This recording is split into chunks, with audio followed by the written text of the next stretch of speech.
Hello, dear students and study lovers. Good morning.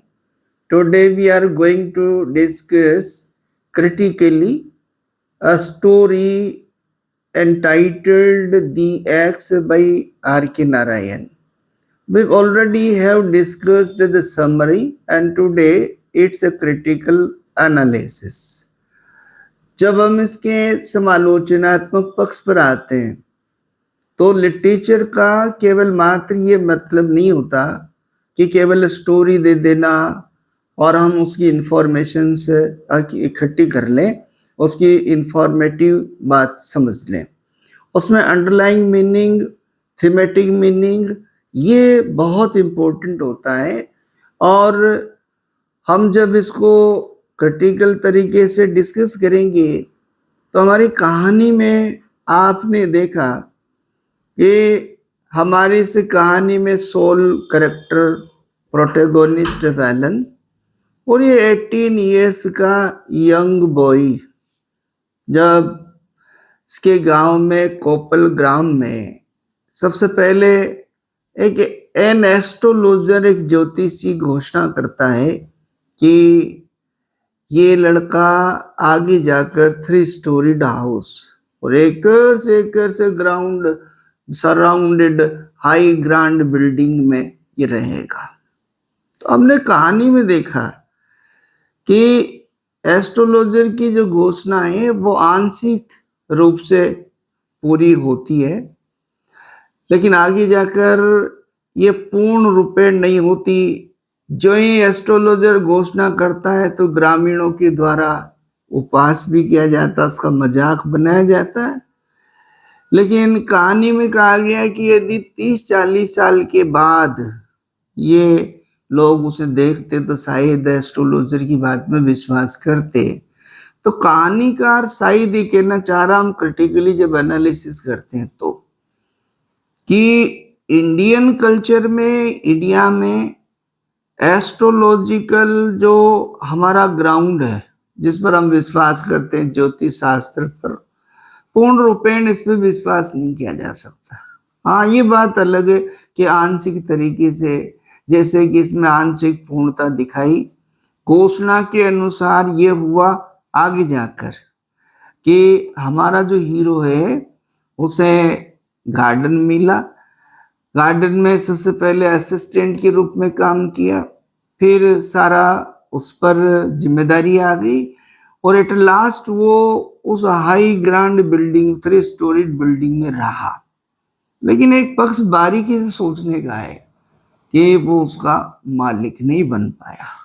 तो ये हमारा सबसे पहला एस्पेक्ट क्रिटिकली इस स्टोरी का ये है, एस्ट्रोलॉजिकल जो प्रिडिक्शंस है वो कांट बी फुलफिल्ड दो a part or partly such predictions can be fulfilled but not wholly, that is to be noted down।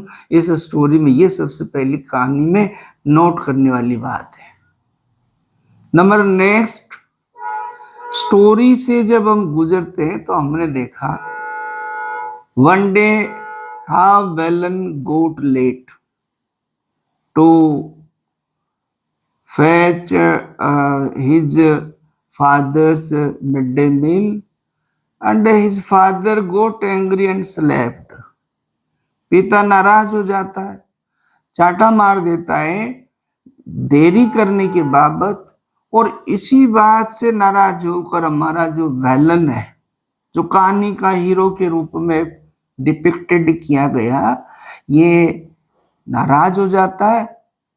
नाराज होने का रीजन दिया in the publicly in the presence of other villagers और workers his father slapped. उसके पिता ने उसको चाटा मारा, नाराज हुआ, ग्लेयर्ड एट हिज फादर, उसके पिता की तरफ नाराजगी से आंखें दिखाता हुआ वो वहां से चला जाता है, घर छोड़ देता है। तो कहानीकार का, हमारे राइटर का इसके पीछे थीमेटिकली जो हम जानना चाहेंगे, जो लिटरली जो सबसे बड़ी बात है वो जो निकल कर आ रही वो ये है कि आज का जो युवा है doesn't know, doesn't want to accept the advisory of parents. There is a great gap. It's the great generation gap of the understanding. हमारे अभिभावक और बच्चों के बीच बहुत गैप है, because they have got experience through the practical life and they haven't, उनका अनुभव नहीं है।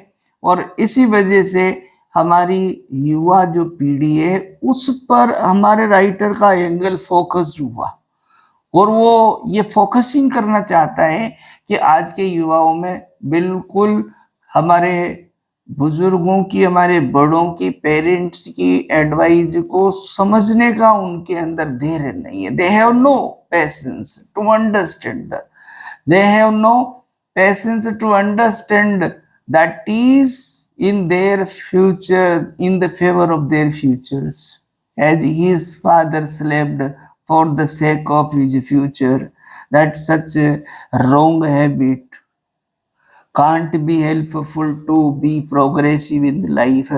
Probably this was the main motto, लेकिन बच्चे ने उसको गलत लिया और परिणाम स्वरूप एज ए रिजल्ट हमने देखा स्टोरी में कि हमारे से बैलन को पेरेंट्स से अलग होकर गांव छोड़कर जाने पर 2 दिन तक उसे भूखे मरना पड़ा, भीख मांगना पड़ा।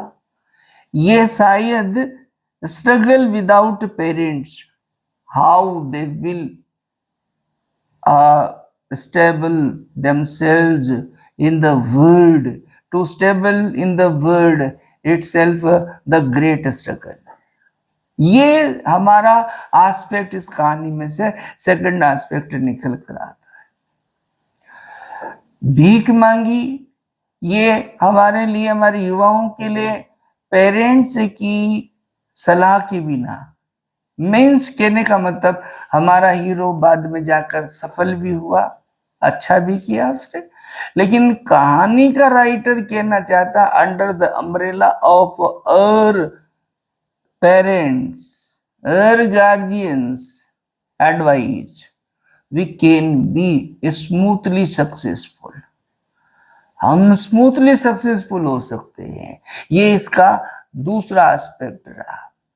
थर्ड एस्पेक्ट जो रहा कहानी का वो ये रहा, क्रिटिकली जब हम बात करते हैं तो हमारा हीरो वेलन इन सारी परिस्थितियों के बावजूद, इस सारी स्ट्रगल के बाद, जब लास्ट में एक गार्डनर ने उसे असिस्ट के रूप में रखा तो उसने प्रूव कर दिया सारे जंगल को, एकर्स जो ग्राउंड, जो जंगल था उसकी वेजिटेशन को आउट करके, उसको साफ करके एज ए फुटबॉल फील्ड बना दिया उसने, और उसको ऐसा बना के धीरे धीरे उस पर सारी रेस्पॉन्सिबिलिटीज आ जाती है।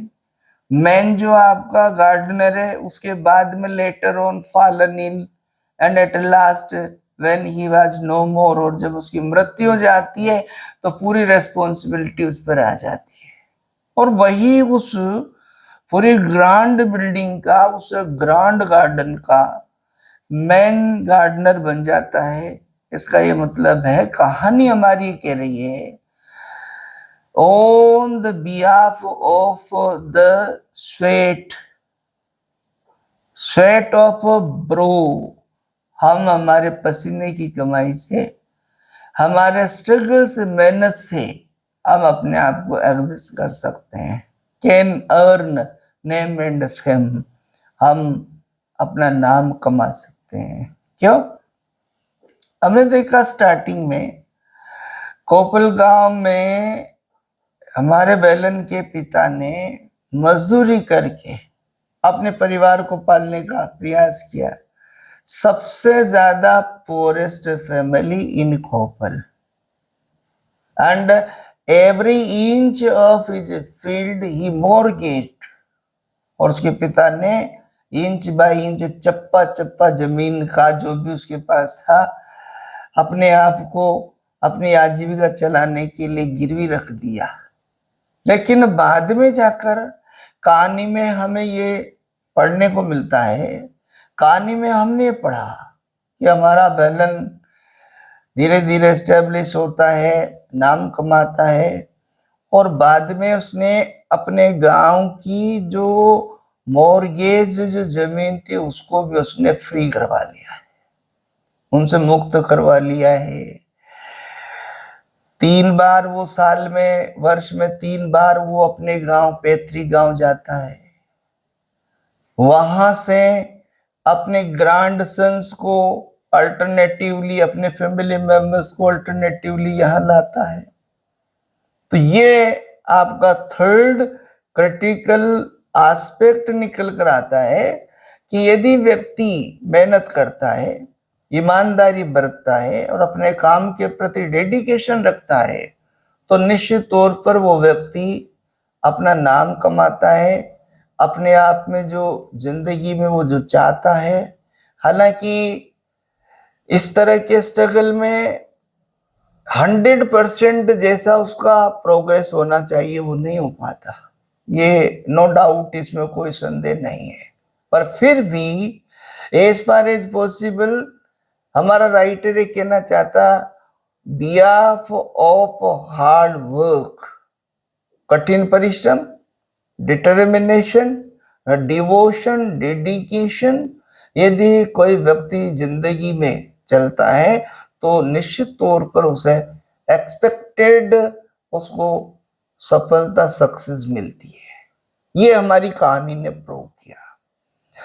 अगला जो एस्पेक्ट इस कहानी में आता है वो आप और हमने कहानी में देखा कि जो हमारा ग्रांड जो मास्टर मेन जो गार्डनर था, इस एकर्स एंड एकर्स इस गार्डन का, जिसमें ग्रांड बिल्डिंग बनाई गई, और उस ग्रांड बिल्डिंग के बनाने के पीछे कैसे कैसे सपने रहे, लेकिन उसकी मृत्यु के बाद ये ग्रांड बिल्डिंग, जिसके बारे में 2-3 सेंटेंस तो हमारे वेलन के द्वारा, through the mouthpiece of Velan a writer conveys to the readers, readers को बताना चाहता है, जिसे हमें पकड़ना पड़ेगा।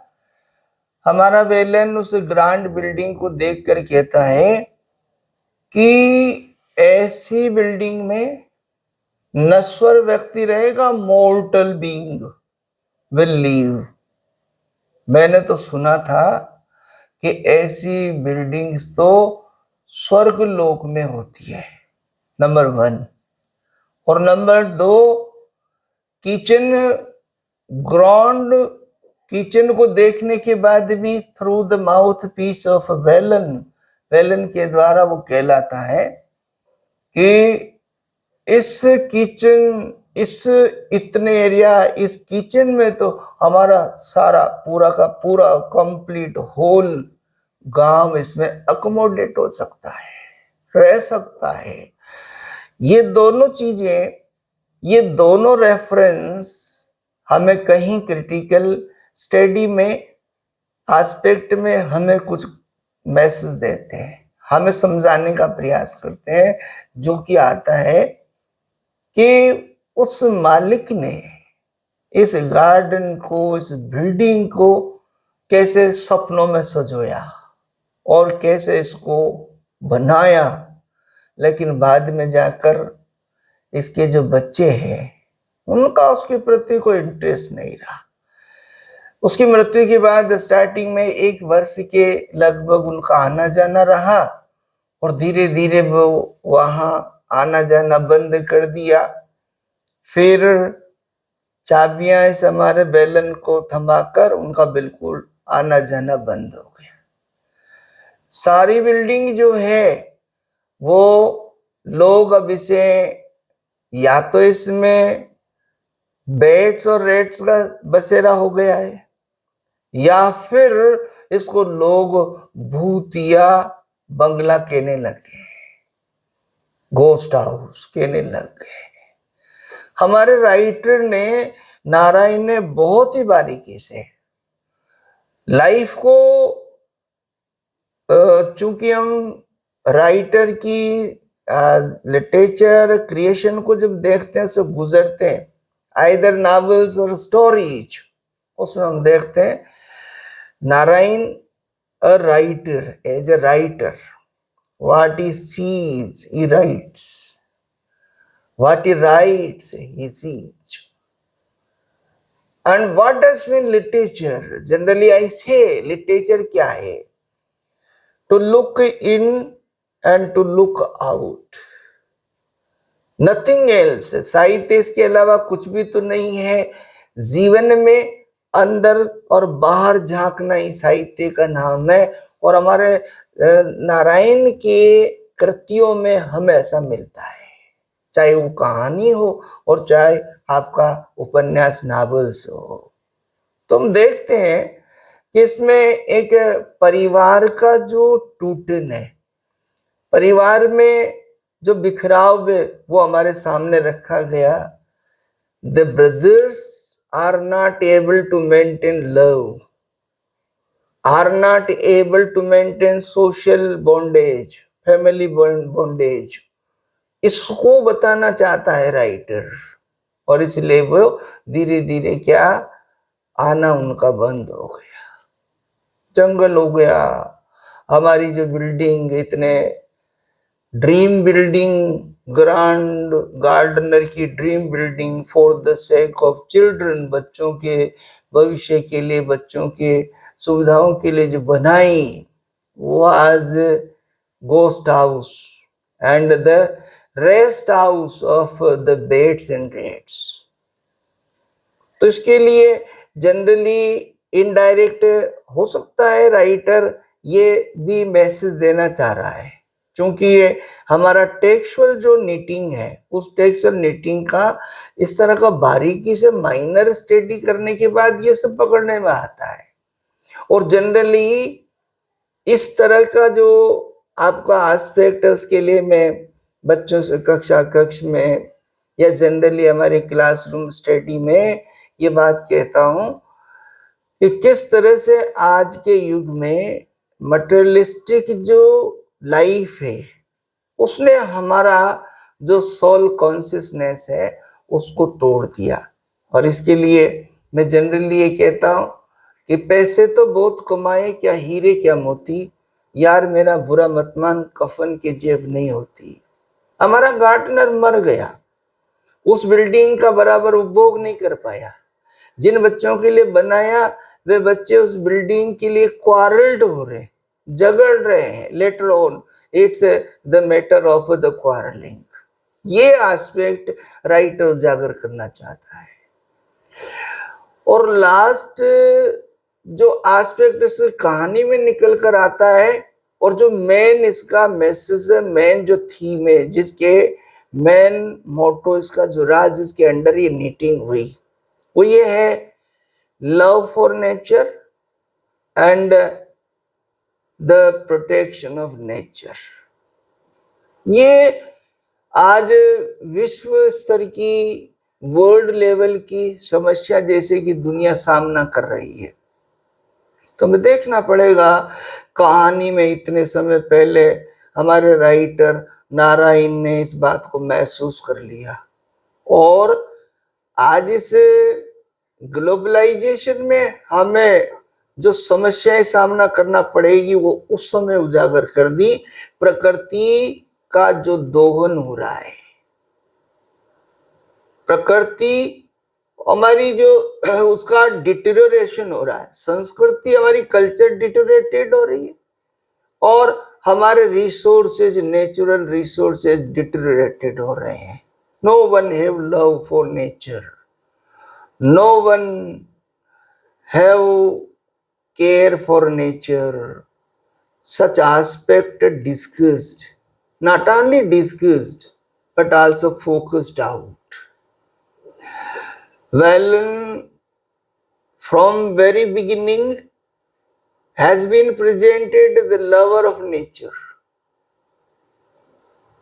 प्रारंभ से उसको लवर ऑफ नेचर प्रेजेंट किया गया, एज ए असिस्टेंट गार्डनर के रूप में जब उसको बताया, तो उसने बहुत रुचि दिखाकर प्रकृति के प्रति नाना तरह के वहां पौधे लगाए और आम के, मारगोज के, गुड़ेल के, चमेली के, गुलाब के, ऐसे उसने बहुत सारे वहां पौधे लगाकर उस गार्डन को स्वर्गीय आभा बनाया। और कहानी में ऐसा हमारे सामने आता है कि वो पेड़ पौधों से बातें करता हुआ बताया गया। और कहानी के अंत में तो जब उस हाई बिल्डिंग को किराए पे दे दिया जाता लीज पर, तो उसे बड़ा दुख होता है। लास्ट में जब कटर्स आ जाते, 4 कटर्स, तो उसे बड़ा दुख होता है। जब वो कुल्हाड़ी चलाते हैं, उनकी आवाज सुनकर बाहर आता है और कहता है कि इनको मत काटो। और वो जब मना कर देते हैं कि लीज पे ले लिए और इस पे अब आपको जाना पड़ेगा, तो उनसे वो एक प्रॉमिस लेता है, wait for a while till I come and I go out. जब तक मैं नहीं कहूं तब तक आप please for the sake of nature, for the sake of myself wait, और इंतजार करिए। अंदर जाता है, अपने सामानों की गठरी लेकर आता है और उनसे कहता है वेट, और वो वेट करता है। दूर तक 4.5 आवर चलने के बाद भी दूर से वो इशारा करता है, मेरे कानों में अभी कुल्हाड़ियों की आवाज पड़ रही है, अभी मुझे चले जाने दो, मत काटो। और इस तरह का करते हुए वो निकल जाता और कहानी का अंत होता है। इस कहानी का जो ये एस्पेक्ट है, ये मेन थीम है, ये मेन मैसेज है, that let us come forward with overwhelming heart, full of love for nature, for the sake of a human being. If we are very anxious, if we are very full of heart with love, then nature will be secured, protected, and then our society will be safe. ये इसका message है। I think you will have the critical messages and the aspects मिलेंगे अगली meeting में, अगली video में। तब तक के लिए धन्यवाद।